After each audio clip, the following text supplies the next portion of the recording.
오늘은 3D의 가장 과소평가된 측면 중 하나인 조명에 대해 이야기해 보겠습니다. 제 채널을 잘 아시는 분들은 대부분의 얼리얼 엔진 비디오가 고급 사용자를 대상으로 한다는 것을 아실 텐데요. 이번에는 조금 변화를 주어 절대 초보자를 위한 조명에 대해 이야기해 보려고 합니다. 조명에 대해 아무것도 모르거나 어떻게 작동하는지 모른다면, 더군다나 얼리얼 엔진에서 어떻게 멋지게 보이게 할지 모른다면 이 비디오가 당신을 위한 것입니다. 명확히 하기 위해 이 튜토리얼에서는 루멘과 UE5를 사용하여 완전히 동적인 조명 방식을 사용할 것입니다. 베이크드 조명에 대해서는 배우지 않을 것입니다. 그래서 소개에 더 이상 시간을 낭비하지 않겠습니다. 스폰서에 대해 말씀드린 후 바로 조명에 대해 시작하겠습니다.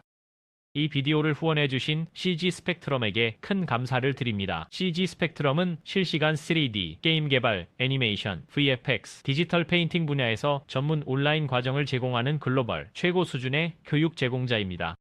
그들은 얼리얼 엔진 공인교육센터이자 얼리얼 아카데믹 파트너이며 과정에는 업계 전문가의 멘토링이 포함되어 있습니다. 그들의 실시간 3D 기술 및 가상 제작 과정을 개발하는 데 도움을 주었습니다. 그들의 파트타임 멘토로 활동했습니다.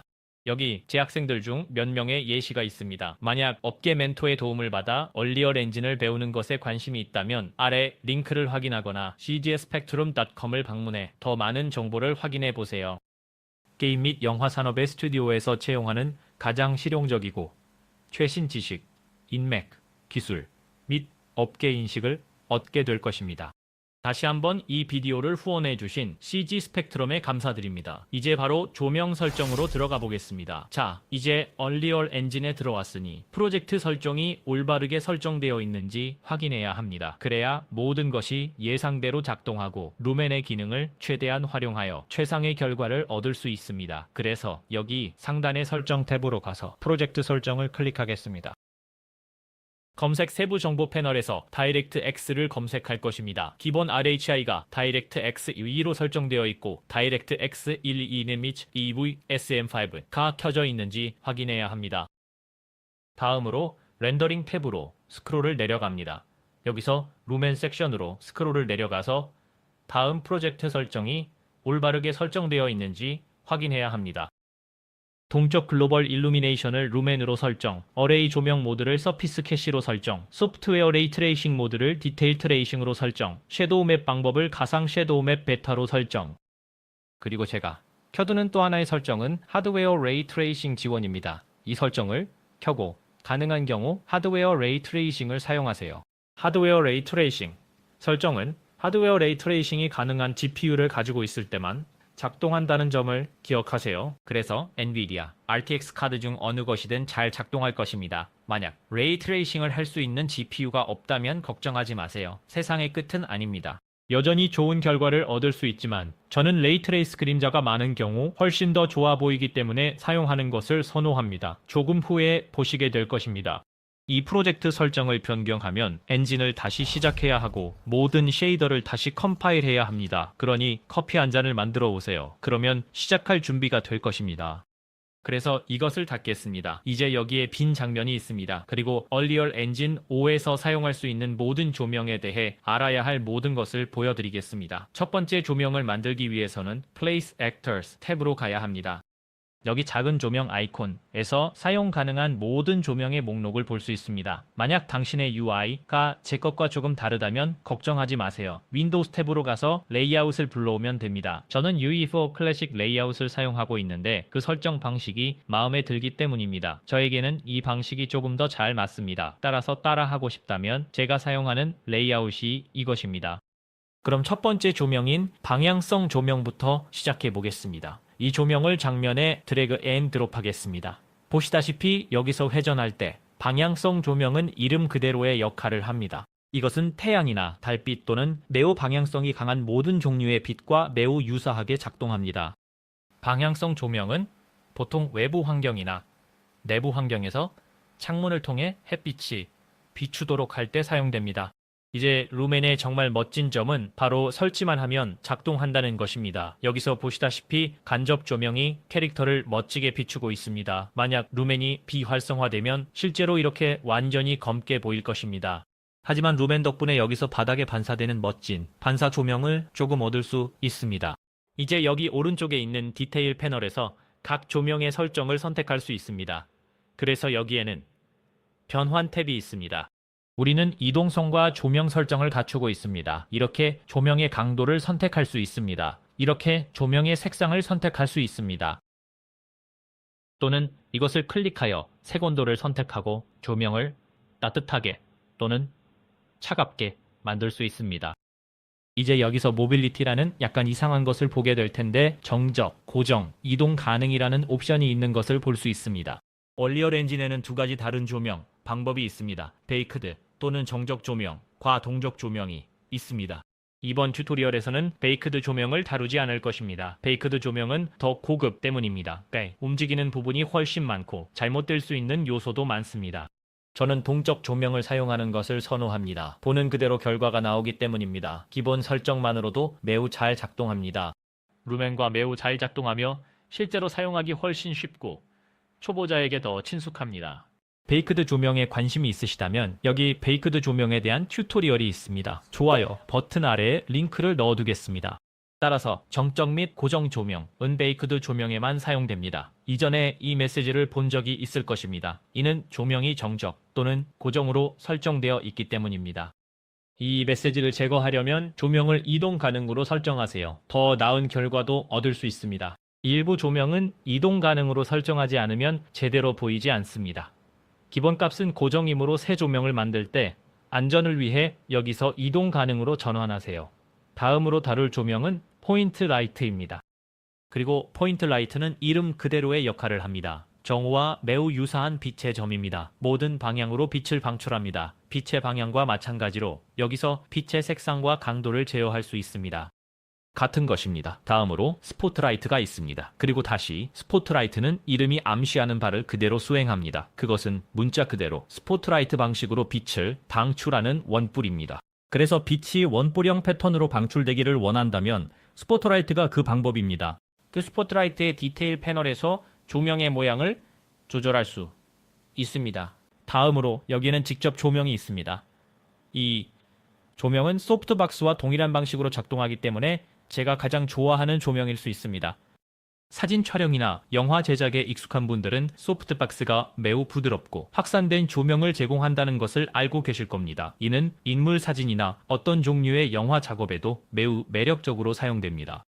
여기서 그림자가 얼마나 부드럽고 확산되는지 주목하세요. 반면에 이걸 삭제하고 포인트 라이트를 사용하면 그림자가 완전히 딱딱해지는 것을 볼 수 있습니다. 그 이유는 렉트라이트가 더 큰 빛이기 때문입니다. 이 부분에 대해서는 곧 더 자세히 다룰 예정입니다. 다시 말해 여기서 렉트라이트는 정말 멋진 부드러운 그림자를 만들어줍니다. 강도를 높이면 그림자가 피사체에서 멀어질수록 부드러워지는 것을 볼 수 있습니다. 광원의 너비와 높이를 조정하여 이렇게 광원의 크기를 크게 만들 수 있습니다. 여기 있는 제 크롬 공에 주목하면 렉트라이트의 반사가 나타나는 것을 볼 수 있습니다. 그리고 소스 너비를 이렇게 변경하면 반사에서 빛의 모양이 실제로 변하는 것을 볼 수 있습니다. 그래서 그것을 알고 있으면 매우 유용할 수 있습니다. 이제 다음 조명은 스카이라이트인데 지금은 그것에 대해 이야기하지 않겠습니다. 스카이라이트는 좀 복잡한 문제입니다. 이것은 그 자체로 하나의 괴물입니다. 그리고 사실 제가 여기에서 스카이라이트에 대한 전용 튜토리얼을 만들었습니다. 다시 한번 아래에 링크를 넣어두겠습니다.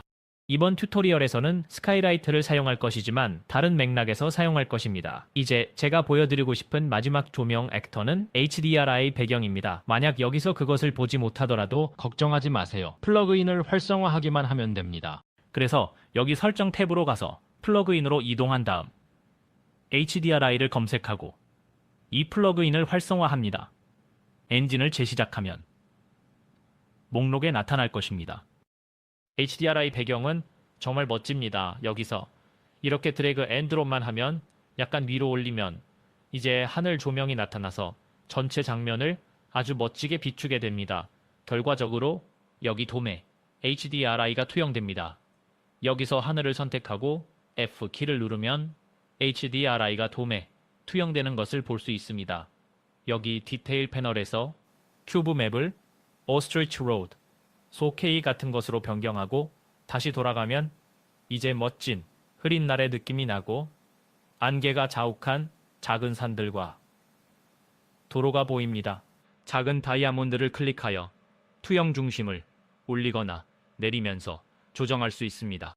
이것은 사용하기에 정말 멋진 작은 도구이지만 제 환경에서 주된 조명 소스로 사용하지는 않을 것입니다. 하지만 이것은 정말 좋은 출발점을 제공할 수 있습니다. 여기 디테일 패널에서 이 HDRI 배경의 강도를 높일 수도 있습니다. 이제 우리가 만들 수 있는 모든 조명에 대해 이해했으니 조명의 기본과 조명에 관해 알아야 할 가장 중요한 것들에 대해 이야기하고자 합니다. 그리고 이것이 그림자입니다. 하지만 여기에서 이것을 삭제함으로써 저는 여기에서 또 다른 포인트 라이트를 만들 것입니다. 조금 전 제가 직립 조명을 보여드렸을 때를 기억하신다면 정말 부드러운 그림자가 있었던 것을 보셨을 겁니다. 그 이유는 광원 크기가 더 컸기 때문입니다. 하지만 제가 방금 보여드린 다른 모든 라이트 액터에서도 부드러운 그림자를 얻을 수 있다고 말하면 어떨까요? 여기에서 포인트 라이트를 선택했고 이제 확대해 보겠습니다. 여기 디테일 패널에서 소스, 방향을 볼 수 있습니다. 이것을 이렇게 증가시키기 시작하면 주위에 약간의 노란색 기즈모가 나타나는 것을 알 수 있을 것입니다. 이것이 실제로 우리의 조명의 크기입니다. 그래서 우리는 실제로 그것의 모양과 크기를 줄 수 있습니다. 그 결과 그림자에 무슨 일이 일어났는지 주목하세요. 그림자가 부드러워졌습니다. 크기를 다시 0으로 줄이면, 크기를 키우면 그림자가 더 부드러워지는 것을 알 수 있습니다. 이것을 그림자 방그림자라고 부르며 기본적으로 빛의 원천이 피사체에 비해 클수록 그림자가 더 부드러워집니다. 이것이 조명에서 가장 중요한 부분입니다. 부드러운 그림자를 얻는 방법을 이해하고 언제 그림자가 부드러워야 하는지를 이해하는 것이 조명을 한 단계 더 발전시키는 가장 중요한 요소입니다. 왜냐하면 그림자가 어떻게, 언제, 왜 부드러운지 이해하게 되면 조명을 완전히 다른 방식으로 보게 될 것이기 때문입니다. 그림자가 부드러울 때와 부드럽지 않아야 할 때를 설명하는 고전적인 예는 여름 한가운데 구름 한 점 없는 날 주차장을 걷고 있을 때를 생각해 보는 것입니다. 그림자는 매우 단단하고 선명하며 매우 강한 조명입니다. 하지만 흐린 날을 보면 그림자가 모두 부드럽습니다. 그래서 제가 방금 말한 것과 모순된다고 생각할 수도 있습니다. 광원이 클수록 그림자가 부드러워집니다. 하지만 태양은 우리 태양계에서 가장 큰 광원입니다. 그렇다면 왜 그림자가 선명할까요? 그 이유는 태양이 매우 크지만 또한 매우 멀리 있기 때문입니다. 그 결과 하늘에서는 아주 작은 점에 불과합니다. 그러나 흐린 날에는 하늘 전체가 우리의 광원이 됩니다. 구름에 의해 빛이 확산되면서 그림자가 부드러워집니다. 하늘은 물리적으로 태양보다 작지만 하늘이 우리에게 더 가깝기 때문에 그림자가 부드러워집니다. 그래서 우리는 스카이라이트와 HDRI 배경을 제외한 모든 조명의 소스 방향을 변경할 수 있습니다. 여기서 이 조명을 삭제하고 이동 가능한 방향성 조명을 생성하면 됩니다. 소스 각도를 10 정도로 증가시키면 그림자가 부드러워지는 것을 볼 수 있습니다. 여기 크롬공의 반사에서 무슨 일이 일어나는지 주목하세요. 이 작은 흰 점이 우리의 태양입니다. 방향성 조명을 선택하고 소스 각도를 기본값으로 변경하면 점이 훨씬 작아지고 그림자가 다시 선명해집니다. 크기를 키우기 위해 소스 각도를 다시 10으로 설정하면 그림자가 부드러워집니다. 이것이 비법입니다. 이것이 조명을 한 단계 더 발전시킬 수 있는 마법 같은 설정입니다. 이제 이렇게 말했으니 기본 루멘 가상 그림자 맵과 레이 트레이싱 그림자의 차이를 보여드리고자 합니다. 이를 시연하기 위해 여기서 직사각형 조명을 만들겠습니다. 이렇게 드래그 앤 드롭할 겁니다. 그리고 여러분이 주목해야 할 것은 다음과 같습니다. 여기서 확대해보면 그림자가 약간 선명하다는 것을 알 수 있습니다. 그들은 부드럽지만 또한 약간 날카롭습니다. 이상한 밴딩이 발생합니다. 아티팩트가 발생합니다. 같은 현상이 발생합니다. 약간의 딱딱한 가장자리가 있습니다. 이것은 가상 그림자 맵의 한계입니다. 그림자 방그림자를 너무 멀리 밀어내면 무너지기 시작합니다. 이때 레이 트레이싱 그림자가 필요합니다. 이것이 제가 하드웨어 레이 트레이싱을 사용할 것을 추천하는 이유입니다. 큰 차이를 만들 것입니다. 여기서 제 직사각형 조명을 선택하고 레이를 검색하면 레이 트레이싱 그림자 캐스트가 있는 것을 볼 수 있습니다. 여기서 이 설정을 하겠습니다. 그리고 그 전에 여기 그림자의 품질에 주목하세요. 그래서 활성화되었습니다. 그림자가 훨씬 부드러워지고 훨씬 좋아졌으며 더 이상 보기 싫은 아티팩트가 없습니다. 그림자는 모든 면에서 훨씬 더 좋습니다. 낮과 밤처럼 차이가 큽니다. 비교할 수 없습니다. 이를 더욱 잘 보여주기 위해 저는 제 조명을 이렇게 회전시키고 이렇게 위로 올리고 조명을 크게 만들겠습니다. 그래서 A 소스 너비를 300x 300 정도로 변경할 것입니다. 그래서 이제 우리 캐릭터에 정말 멋지고 분위기 있는 탑다운 룩이 생겼죠? 그림자는 매우 부드럽고 확산되어 있습니다. 조명이 실제로 꽤 멋져 보입니다. 하지만 여기서 제 직사각형 조명을 선택하고 레이를 검색한 다음 기본 가상 그림자 맵으로 되돌리면 이제 그림자가 다시 못생긴 것을 주목하세요. 정말로 끔찍해 보입니다. 특히 여기에서 우리는 이 불쾌하고 거친 선들을 얻습니다. 다시 말하지만 저는 여기서 가상 그림자 맵을 최대한으로 밀어붙이고 있습니다. 걱정하지 마세요. 대부분의 상황에서는 가상 그림자 맵이 괜찮습니다. 저는 단지 레이 트레이싱과 가상 그림자 맵의 차이를 정말로 보여주고 싶었을 뿐입니다. 알겠습니다. 그래서 다시 이 설정을 낮추면 활성화하면 정말 멋진 부드러운 그림자를 얻을 수 있습니다. 훨씬 더 좋아 보입니다. 하지만 너무 멀리 밀어붙이면 여기서 많은 노이즈가 나타나는 것을 볼 수 있습니다. 비디오에서 이것을 볼 수 있기를 바랍니다만 이는 쉽게 고칠 수 있습니다. 검색 세부 정보 패널에서 샘플을 검색하고 픽셀당 샘플을 4로 설정할 것입니다. 그 결과 모든 것이 훨씬 더 깨끗해졌습니다. 모든 것이 훨씬 더 좋아 보입니다. 그러나 이것은 성능에 영향을 미치므로 염두에 두세요. 이제 왜 제가 여기 다양한 색상의 4개의 무작위 구를 가지고 있는지 궁금해 하실 겁니다. 이 구들은 장면의 노출과 조명을 측정하는 데 도움이 됩니다. 우리는 반사율이 0.04인 검은색 구를 가지고 있는데 이는 자연계에 순수한 검은색 물질이 없기 때문입니다. 석탄의 반사율이 0.04이므로 이를 기준으로 사용할 것입니다. 반사율이 0.85인 흰색 구를 가지고 있습니다. 이는 신선한 눈의 반사율이 약 0.8에서 0.9입니다. 물체나 재료도 모든 빛을 100% 반사하지는 않습니다. 어떤 물체나 재료도 모든 빛을 100% 반사하지 않습니다. 모든 것은 적어도 약간의 빛을 흡수합니다.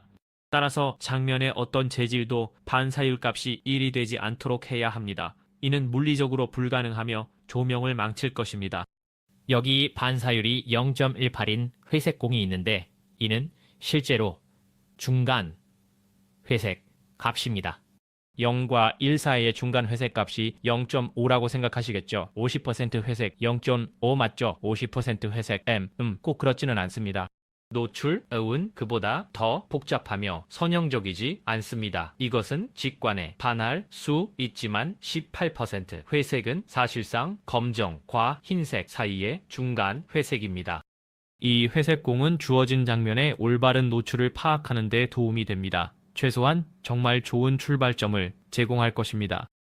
마지막으로 장면에서 무엇이 반사되고 있는지 확인하는 데 도움이 되는 크롬볼이 있습니다. 조명을 설정할 때 항상 장면에 이것들을 포함시키는 것을 추천합니다. 정말로 도움이 될 것입니다. 이제 루멘을 사용하는 주요 장점 중 하나는 간접 조명을 제어할 수 있는 능력입니다. 이것을 시연하기 위해 여기 멋진 집을 만들었습니다.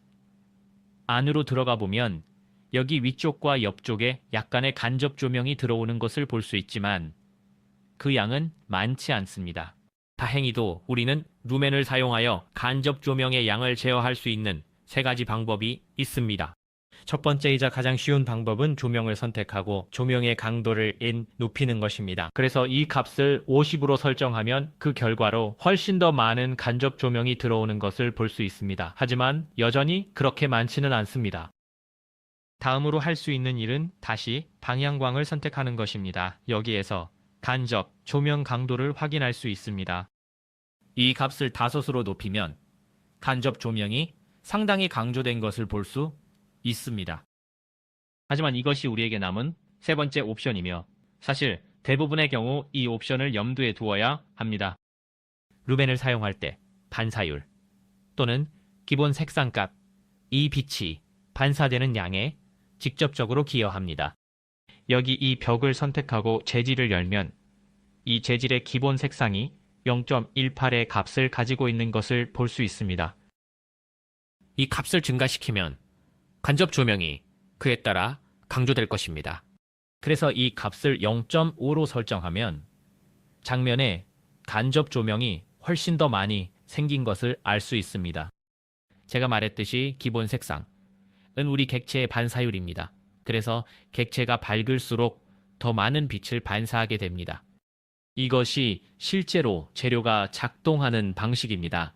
만약 환경이 조금 어둡게 느껴지고 간접 조명이 기대한 대로 작동하지 않는다면 재료가 너무 어둡지 않은지 확인하세요. 이렇게 하면 다른 조명 설정을 변경하지 않고도 기본적으로 추가, 간접 조명을 무료로 얻을 수 있습니다. 반대로 반사되는 빛의 양을 줄이고 싶다면 밝기를 낮출 수 있으며 그 결과 매우 적은 빛이 반사될 것입니다. 환경을 조명할 때 이것을 염두에 두는 것이 매우 중요합니다. 항상 텍스처와 재료의 기본 색상 또는 반사율 값을 주의 깊게 살펴보세요. 안녕하세요. 미래에 대해 여기서 이야기할 것입니다. 제가 자주 받는 질문에 대해 잠깐 이야기하고 싶습니다. 그것은 매우 반짝이는 반사성 또는 금속성 재료에 관한 것입니다. 여기 제 크롬볼을 확대해보면 알 수 있습니다. 우리는 약간의 반사를 얻었지만 이것은 전혀 크롬볼처럼 보이지 않죠. 왜냐하면 모든 것이 검기 때문입니다. 이것은 매우 금속적이지 않습니다. 그리고 왜 그런지 궁금할 것입니다. 그 이유는 장면에 반사할 것이 없기 때문입니다. 보시다시피 우리는 완전히 검고 빈 공백의 장면을 가지고 있습니다. 그 결과 금속성 또는 반사 재질은 반드시 올바르게 보이지 않을 수 있습니다. 왜냐하면 반짝이는 반사 재질은 반사할 무언가가 있어야 하기 때문입니다. 여기에 무언가를 반사시키는 빠르고 쉬운 방법은 이전에 추가한 것처럼 HDRI 배경을 추가하는 것입니다. 이렇게 하면 바로 하늘과 주변 환경이 잘 작동하는 것을 볼 수 있습니다. 그 이유는 이 HDRI 배경에 스카이라이트 액터가 있기 때문입니다. 그래서 이것을 삭제하고 스카이라이트를 만들겠습니다. 이 비디오의 이 부분에서 스카이라이트를 보여주지 않겠다고 했지만 이 경우에는 실제로 좀 중요합니다. 여기 검색 세부 정보 패널에서는 소스 유형, SLS 캡처된 장면이 있으며 이는 기본적으로 스카이라이트 주변의 HDRI를 생성하게 됩니다. 다시 말하지만 이 부분에 대해서는 제 스카이라이트 비디오에서 이야기했지만 지금 설정할 것은 SLS 지정 큐브 맵입니다. 여기서 기본적으로 HDRI를 로드합니다. HDRI 배경과는 달리 스카이라이트는 실제 돔을 생성하지 않습니다. 이는 단지 HDRI로 장면을 조명할 것입니다. 여기 큐브 맵 섹션에서 없음을 선택하고 이미 로드된 큐브 맵을 불러오겠습니다. 원하는 HDRI를 가져올 수 있습니다. 이러한 것을 찾기 좋은 곳은 polyhaven.com입니다. 그들은 선택할 수 있는 방대한 무료 HDRI 라이브러리를 가지고 있습니다. 정말 훌륭한 자원입니다. 여기서 HDRI 숲을 사용할 것이며 이제 이곳에 우리의 HDRI 숲이 있는 것을 보실 수 있습니다. 이제 지평선의 아래쪽이 완전히 검게 보일 것입니다. 그것은 스카이라이트에서 아래로 스크롤하면 고급 탭에서 하단 반구는 단색으로 설정되어 있습니다. 이를 끄겠습니다. 이제 이 평면을 숨기면 HDRI가 크롬볼에 예상대로 영향을 미치는 것을 볼 수 있습니다. 이렇게 하면 반사되거나 금속성 재료를 올바르게 렌더링할 수 있습니다. 다시 말해 반사 재료는 반사할 무언가가 있어야 합니다. 그리고 만약 아무것도 없다면 그들은 아무것도 반사하지 않을 것입니다. 그래서 전문가 팁입니다. 그럼 이제 과거로 돌아가 봅시다. 자, 환경 조명을 시작하기 전에 마지막으로 보여드리고 싶은 것이 있습니다. 그것은 바로 발광 재료입니다. 그래서 저는 여기서 보여드릴 것처럼 루멘이 실제로 발광 재료, 즉 빛을 발산하는 재료를 허용하기 때문에 발광 재료를 만들 것입니다. 그래서 우리는 콘텐츠 브라우저에서 오른쪽 클릭하여 새 소재를 만들 것입니다. 이 소재를 Emissive 101이라고 부르겠습니다. 이 소재를 열고 3개의 노드를 만들겠습니다. 1키를 누르고 클릭하고 3키를 누르고 클릭하고 M키를 누르고 클릭할 것입니다. 이 두 노드를 선택하고 오른쪽 클릭하여 매개 변수로 변환한 다음 이 노드를 빛 색상이라고 부르겠습니다. 이 노드를 광강도를 곱셈 노드에 배 연결하고 광색상을 곱셈 노드에 A 연결한 다음 곱셈을 발광 색상에 연결할 것입니다.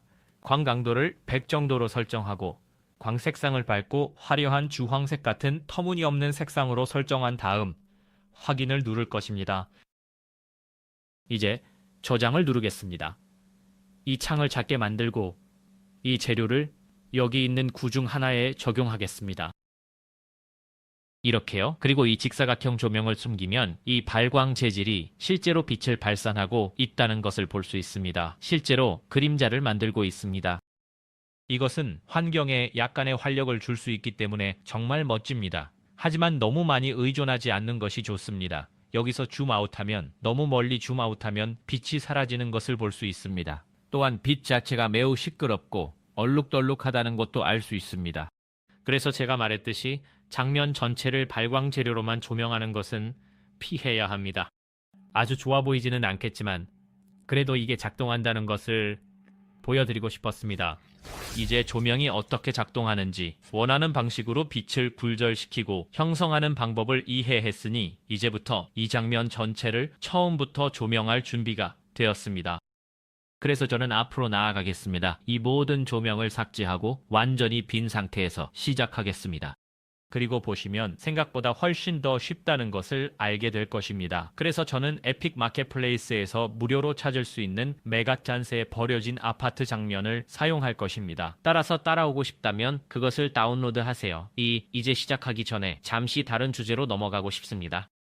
루멘이 나나이트 메쉬와 성능 면에서 훨씬 더 잘 작동한다고 설명합니다. 가능한 많은 메쉬를 나나이트로 변환하면 훨씬 더 나은 프레임 속도를 얻을 수 있습니다. 여기에서 나나이트에 대한 전용 비디오를 만들었으니 관심이 있으시면 확인해 보세요. 하지만 여기서 리트로 가서 나나이트 시각화, 삼각형으로 가면 색색의 삼각형이 있는 모든 것이 실제로 나나이트 메쉬임을 알 수 있습니다. 여기 있는 이 프로젝트, 아파트 장면을 구부린 메가차는 기본적으로 나니테가 켜져 있지 않습니다. 그래서 제가 한 일은 콘텐츠 브라우저에서 정적 메쉬로 필터링하고 변환하고 싶은 정적 메쉬를 선택한 다음 오른쪽 클릭하여 나니테를 활성화한 것입니다. 다시 말하지만 이것은 초보자 튜토리얼이기 때문에 고급 설정에 너무 깊이 들어가고 싶지는 않지만 그래도 올바른 방향을 제시하고 싶었습니다. 그럼 이제 잠깐의 이야기를 마치고 여기 있는 장면의 모든 조명을 삭제하고 완전히 처음부터 시작하겠습니다. 참고로 이 환경에는 이 장면에 스카이박스가 있습니다. 지금은 그것을 삭제해도 됩니다. 우리는 그것이 필요하지 않을 것입니다. 그래서 저처럼 조명을 삭제했는데도 여전히 약간의 조명이 남아있어서 완전히 검지하는 경우가 있습니다. 그 이유는 장면에 여전히 일부 베이크된 조명 정보가 있기 때문입니다. 여기 위쪽에 있는 설정 탭을 클릭할 것입니다. 월드 설정으로 이동하여 Force를 검색한 다음 Force를 클릭합니다. No, Pre-Computed, Lighting을 클릭합니다. 확인을 누르세요. 이제 상단의 빌드 버튼으로 가서 조명만 빌드를 클릭하면 됩니다. 이제 그렇게 하면 모든 조명이 완전히 사라질 것입니다. 더 이상 조명이 없고 베이크된 조명 정보도 없으며 준비가 완료되었습니다. 이제 완전히 어두운 장면을 보게 될 것입니다. 이제 우리가 할 일은 얼리얼의 가장 과소평가된 도구인 환경 조명 믹서를 사용하는 것입니다. 그래서 창으로 이동합니다. ENB 라이트 믹서, 그리고 여기에 새로운 탭이 나타납니다. 우리가 할 일은 스카이라이트 생성, 대기광 제로 생성, 스카이 애트모스피어 생성, 볼륨메트릭 클라우드 생성, 그리고 높이 안개 생성을 하는 것입니다. 여기 무언가가 있는 것을 볼 수 있지만 카메라를 밖으로 이동시키면 몇 번의 클릭만으로 전체 대기권 하늘 시스템이 완성된 것을 볼 수 있습니다. 컨트롤 L 단축키를 누르고 마우스를 움직이면 태양이 하늘에서 움직이는 것을 볼 수 있고 구름이 이에 따라 반응하며 이 하늘의 색이 태양의 위치에 따라 변하는 것을 볼 수 있습니다. 이것은 정말 놀라운 도구이며 저는 새로운 프로젝트를 시작할 때마다 항상 사용합니다. 정말 매번 사용합니다. 외부 환경을 만들든 내부 환경을 만들든 상관없습니다. 이것은 훌륭한 출발점을 제공하므로 앞으로 이 방법을 사용하는 것을 강력히 추천합니다.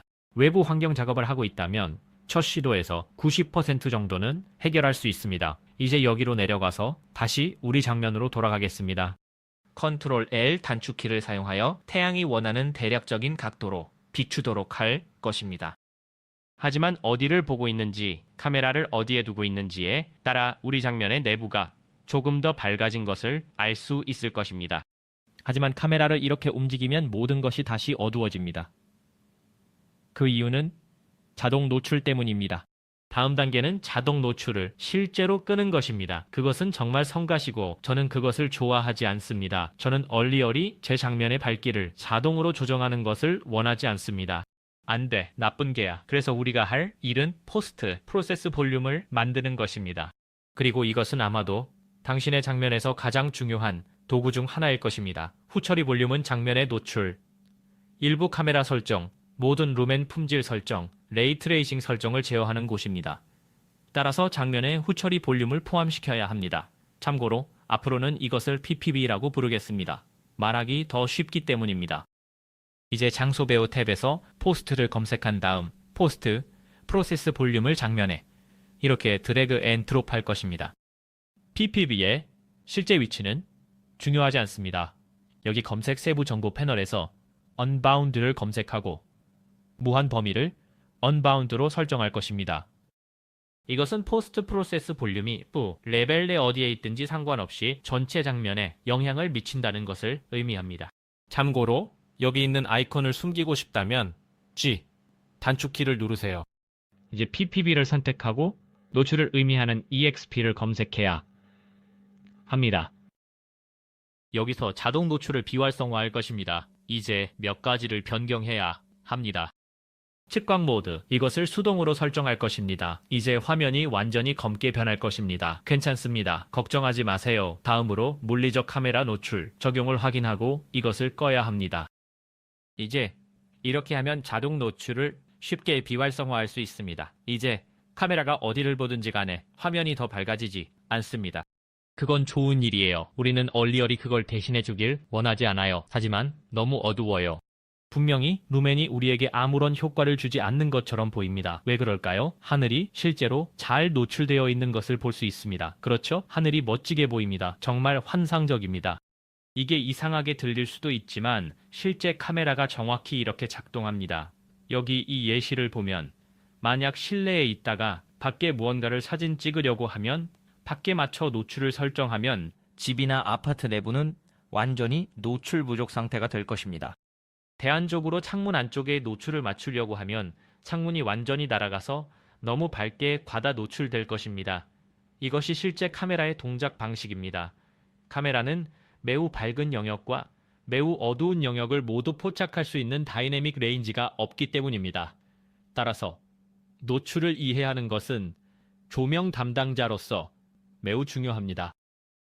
이 점을 아무리 강조해도 지나치지 않습니다. 정말 중요합니다. 그래서 하나의 슬라이더로 장면의 모습을 극적으로 바꿀 수 있는 방법을 시연해 보겠습니다.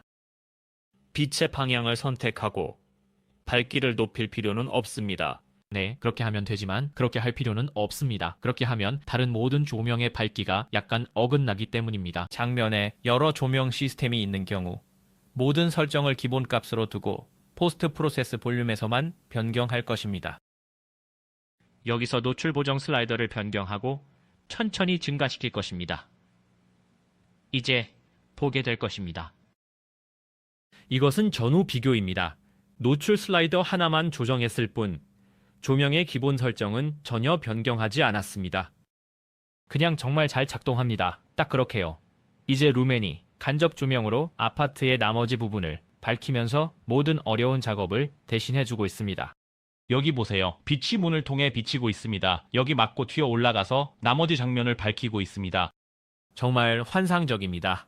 그리고 제가 컨트롤 L 단축키를 누르면 태양이 변하면서 조명이 급격히 변하는 것을 볼 수 있습니다. 그것이 바로 루멘의 아름다움입니다. 루멘은 환경 조명 믹서를 사용하고 노출 보정을 조정하여 몇 번의 클릭만으로 조명을 훨씬 더 쉽게 만듭니다. 우리는 장면을 매우 좋은 상태로 만들었습니다. 이미 약 85%에서 90% 정도 완료되었다고 할 수 있지만 이 장면을 한 단계 더 끌어올리기 위해 할 수 있는 일이 한두 가지 더 있습니다. 이제 우리는 지수 높이 안개를 선택하고 아래로 스크롤할 것입니다. 그리고 여기서 빗줄기가 비추도록 하기 위해 볼륨메트릭 안개를 켤 것입니다. 저는 이 안개가 가진 푸르스름한 색조를 별로 좋아하지 않습니다. 볼륨메트릭 안개로 전환하면 이 문제가 해결될 것입니다. 여기를 클릭하면 이제 파란색의 보기 싫은 색조가 사라진 것을 볼 수 있습니다. 그리고 우리는 약간 더 많은 시내 광선이 비치는 것을 보았습니다. 시내 광선이 잘 보이지 않기 때문에 방향성 조명을 선택하고 아래로 스크롤하여 볼륨 산란 강도를 확인하면 쉽게 강조할 수 있습니다. 효과를 위해 이를 과장하기 위해 10으로 설정하겠습니다. 이제 창문을 통해 빗줄기가 비치는 것을 볼 수 있습니다. 이는 볼륨메트릭 안개 덕분입니다. 그래서 환경, 조명 믹서, 노출, 보정, 볼륨메트릭 안개를 볼 수 있으며 우리의 장면이 매우 좋은 상태에 도달했습니다. 태양을 회전시키면 안개가 자동으로 업데이트됩니다. 장면을 이렇게 빠르게 멋지게 만드는 것이 얼마나 쉬운지 솔직히 말해 말도 안 됩니다. 이제 부피 안개를 약간 예술적으로 조정하는 멋진 방법을 보여드리고 싶습니다. 여기서 확대하면 부피 안개가 옆에서 보이는 것을 볼 수 있습니다. 그렇죠? 우리가 할 수 있는 것은 여기서 지수 높은 안개 액터를 클릭하고 부피 안개 섹션으로 스크롤한 다음 산란 및 분포 값을 0.9로 변경하여 부피 안개의 동작 방식과 외관을 변경하는 것입니다.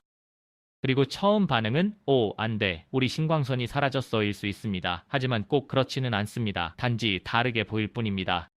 카메라를 이렇게 위쪽으로 빛을 향해 이동시키면 여기서 매우 꿈같은 빛 기둥이 비치는 것을 볼 수 있습니다. 촬영 각도에 따라 이것이 당신이 원하는 결과가 될 수 있습니다. 이 설정을 기본값인 0.2로 되돌리면 비슷하지만 완전히 같은 모습은 아니죠. 그렇죠. 다시 0.9로 설정하면 약간 더 꿈같은 느낌이 듭니다. 여기에는 정답이나 오답이 없습니다. 이것은 순전히 아트 디렉션 설정입니다. 이를 통해 원하는 샷의 모습을 완전히 제어할 수 있습니다. 하지만 지금은 기본 설정으로 되돌려 놓겠습니다. 왜냐하면 저는 이렇게 측면에서 보이는 빗줄기가 마음에 들기 때문입니다. 이제 여기 있는 동안 위쪽에 약간의 깜빡임이 있는 것을 눈치챌 수 있을 것입니다. 때때로 간접 조명 영역 중 일부에서 약간의 떨림이 발생합니다. 비디오에서 그것을 확인할 수 있기를 바랍니다. 항상 매우 명확하지는 않지만 그 점을 전달할 수 있기를 바랍니다. 그 문제를 해결하거나 적어도 덜 눈에 띄게 만들기 위해 몇 가지 할 수 있는 일이 있습니다. 그래서 우리는 PPV로 들어갈 것입니다. 검색 세부 정보 패널에서 루멘을 검색할 것입니다. 여기서 변경하고자 하는 설정은 루멘 장면 조명 품질, 파이널 게더 품질, 그리고 파이널 게더 조명, 업데이트 속도입니다. 이를 2로 설정하겠습니다. 이것을 2로 설정하고 이것을 0.5로 설정하면 이제 떨림 현상이 그다지 두드러지지 않음을 확인할 수 있습니다. 여전히 약간 남아있지만 기본값으로 되돌리기 전보다는 훨씬 나아졌습니다. 확실히 조금 더 나빠진 것을 볼 수 있을 것입니다. 따라서 이러한 값을 사용하면 장면의 떨림이 조금 덜할 수 있습니다. 이것이 최고의 예는 아닐지 모르지만 요점을 전달하기를 바랍니다. 그래서 여기에서는 비디오에서 앞서 언급한 4개의 구체를 어떻게 활용하는지 빠르게 보여드리겠습니다. 이것들을 여기에 배치하면 장면의 노출이 어느 정도인지와 가장 밝고 어두운 재질이 어떻게 보이는지에 대한 꽤 좋은 지표를 얻을 수 있습니다. 그래서 보시면 이 구체들 각각의 형태를 명확하게 알 수 있습니다. 이는 이 장면이 꽤 잘 노출되었음을 알려줍니다. 예를 들어 제가 후처리 볼륨을 선택하고 약간 저노출을 한다면 그런 식으로 됩니다. 이 장면의 이 부분은 괜찮아 보일 수 있지만 여기 있는 검은 구체를 보면 그림자 속에서 거의 사라집니다. 이는 우리의 장면이 약간 저노출되었음을 알려줍니다. 매우 어두운 재질을 가진 것은 모두 잘려서 사라질 수 있습니다. 반대로 제가 장면을 약간 과노출시키면 그런 일이 발생할 수 있습니다. 이것은 훌륭해 보일 수 있습니다. 여기 복도를 보면 정말 좋아 보일 수 있지만 여기 흰색 구체에서 일부 세부 사항을 잃어버렸다는 것을 알 수 있습니다. 이것은 정확한 과학이 아닙니다. 이 구체들은 다른 무엇보다도 여러분을 안내하기 위해 존재합니다. 그래서 이전의 노출로 돌아가면 여러분은 볼 수 있을 것입니다. 이제 모든 재료가 적절한 상태에 있으며 하이라이트에서 세부 사항을 잃지 않거나 그림자에서 세부 사항을 잃지 않습니다. 이것들이 정말로 도움이 되는 방법입니다. 특히 크롬볼이 그렇습니다. 크롬볼은 항상 장면에 잘 통합된 느낌을 줘야 합니다. 주변의 모든 것을 정확하게 반영해야 합니다. 이상한 하이라이트나 이상한 빛이 비치는 것을 발견하면 무엇이 원인인지 바로 알 수 있을 것입니다. 자, 이렇게 아주 빠르고 쉬운 주간 시스템을 설정했으니 이건 다 좋고 훌륭하지만 완전히 다른 분위기를 원한다면 어떨까요? 그렇죠. 그래서 이것은 약간 꿈 같은 늦은 오후 느낌입니다. 하지만 이 장면을 우울하고 어두운 흐린 날의 느낌으로 만들고 싶다면 어떻게 해야 할까요? 다시 모든 조명을 선택하고 처음부터 시작하겠습니다. 저는 후처리 볼륨과 안개를 제외한 모든 것을 선택할 것입니다. 왜냐하면 이 두 가지는 다시 유지하고 싶기 때문입니다. 이제 우리는 완전히 어두운 장면을 작업할 수 있습니다.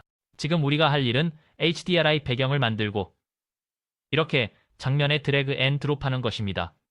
조금 더 낮게 이동시켜야 하고 그냥 이렇게요. 정말로 한 번의 클릭입니다. 우리는 이미 꽤 좋은 상태에 있습니다. 완벽하지는 않지만 보시다시피 HDRI, 배경이 우리에게 많은 도움을 주었습니다. 맞아요. 여기 문을 통해 부드러운 조명이 잘 들어오고 있어요. 벽의 틈새를 통해 들어오는 멋진 빛이네요. 정말 좋아 보입니다. 이제 다시 말하지만 우리는 약 80% 정도 완료했습니다. 여기서 정말 괜찮게 만들기 위해 할 수 있는 일이 한두 가지 더 있습니다. 그래서 비디오에서 보시다시피 여기에서 많은 떨림이 있습니다. 그리고 그것은 보통 간접 조명만 있기 때문입니다. 그래서 우리는 그것을 돕기 위해 약간의 직접 조명을 추가할 것입니다. 제가 할 일은 여기서 새로운 직사각형 조명을 만드는 것입니다. 이것을 이렇게 위로 올리고 바깥으로 이동시키고 우리 쪽으로 회전시키고 훨씬 더 크게 만들겠습니다.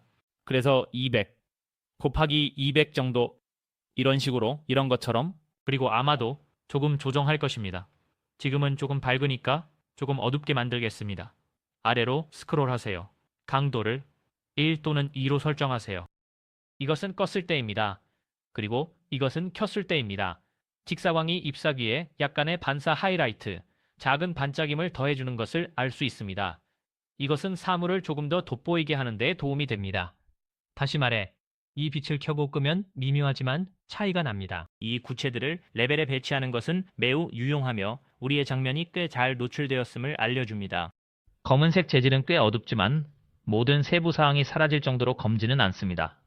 그리고 여기 있는 흰색 구체도 밝지만 하이라이트가 완전히 잘리지는 않았습니다.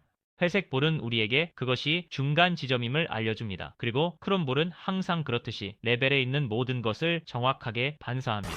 이제 이 튜토리얼의 조명 기본 부분을 기억하신다면 더 나은 그림자 세부 사항을 얻기 위해 레이 트레이싱 그림자를 사용했습니다. 여기서도 같은 작업을 할 것입니다. 이 조명을 선택한 다음 레이를 검색하고 모든 항목에 대해 레이 트레이싱 그림자를 켜겠습니다. 그러면 조금 더 부드럽고 조금 더 나아집니다. 이전과 이후, 이전과 이후.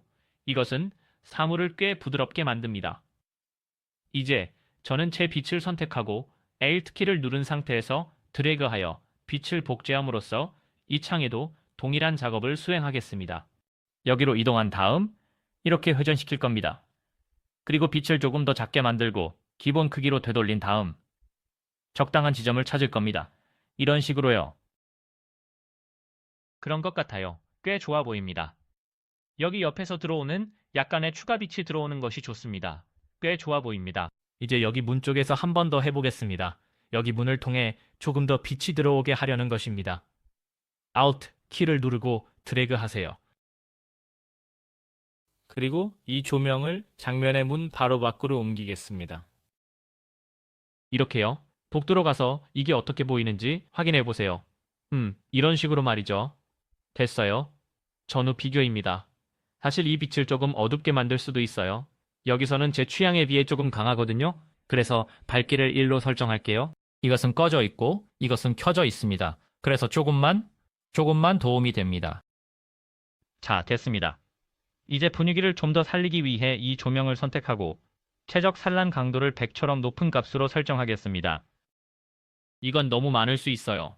50, 20. 그래서 이건 꺼져 있고 이건 20이에요. 저는 약간의 헤이즐을 추가하고 싶어요. 여기 바로 이곳에 약간의 국지적인 안개를 추가하고 싶어요. 장면에 약간의 생동감을 주기 위해서요. 여기요.